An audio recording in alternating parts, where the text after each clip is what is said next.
Well, the Detroit Pistons had a 22-point lead, up 37-15. The Magic trying to walk them down to half. Got within 11, but then John Barry steps up after missing a bad three in transition. Comes back down, Bob, with great confidence, as you pointed out. Nailed a three, and then the little step back in the corner for a little 5-0 run to take a 16-point lead. Well, you know that Orlando was going to make a move at you. We said that somewhere around the 8-minute mark, if they could make a move.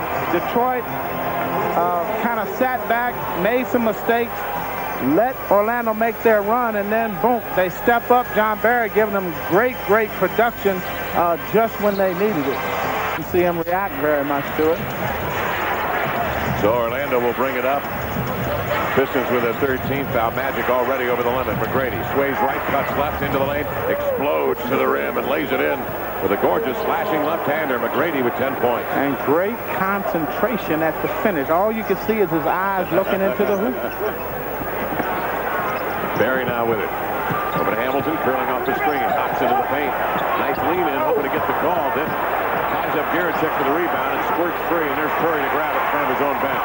Great active hands and body on Hamilton's part to keep that basketball alive. Here's a lob to the rim. It was flat and short and intercepted by Armstrong. For the three in transition, Chris Whitney on the right side knocks it down. And the Pistons lead now is cut to 13 with a minute left in the half. That's one of them kind of shots that the coach says, oh, great shot, man. Holy Christmas. And a 20-second timeout called by Rick Carlisle. About 2 seconds differential between game and shot clock. And McGrady will hold it like a grapefruit at his side. Now they're trying to spread the court and let him just take them.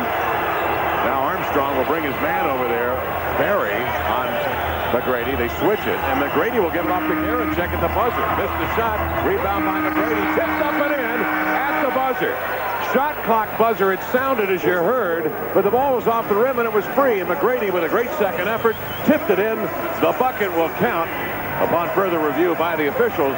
And at halftime, Orlando has come back now from 22 points down to pull within a manageable 13 at half at 50-37.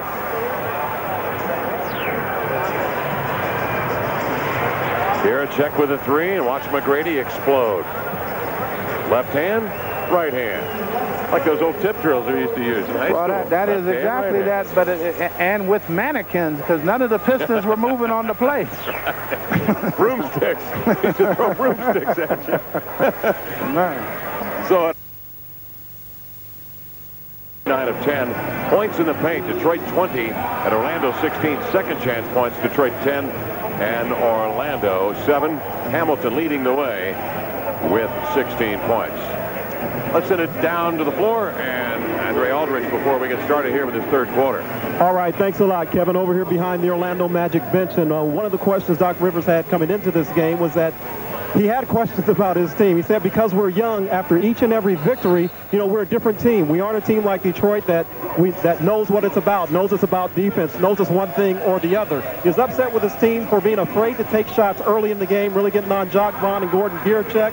Right now it's down to 13. He says we will continue to learn about ourselves. It'll be interesting to see the effort they bring out to the third quarter. You that you know can't defend you. He's got Gierczek just where he wants him.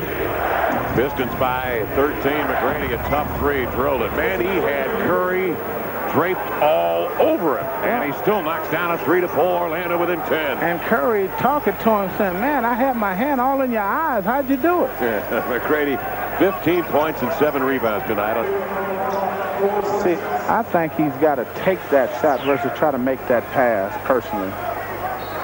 McGrady, on the other hand, doesn't seem to be distracted at all by Curry on that three-point. On the inbounds, Robinson hits a three-pointer.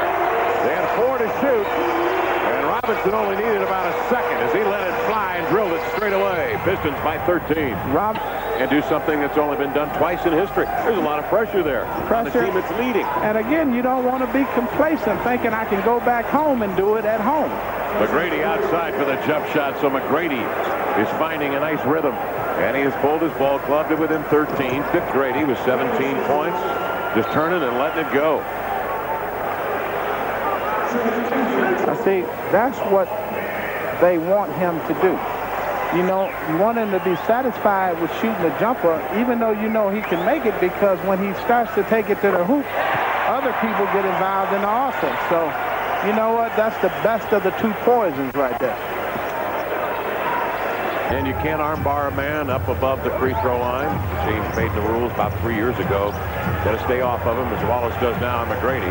It leaves a great shooter, a little space, but Wallace, with good defensive pressure, forces a McGrady miss, but Carity there for the recovery, laid it in. I tell you, the sight of Ben Wallace coming at you even makes a great player like McGrady shoot a bad shot every now and then. 13-point lead now for the Pistons with 8 minutes to go here in the second quarter.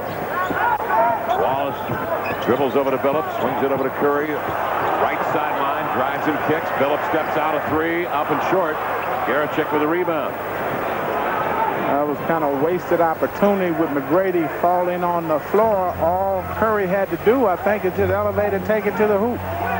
Nearly 5 minutes gone by here in the third quarter from Detroit. McGrady 2 for 3 in the quarter. Into the lane, sets up Garicek for the three. Splash, nothing but net for Gordon Garicek. Again, McGrady taking it to the hoop, draws the defense, opens up other people for easy.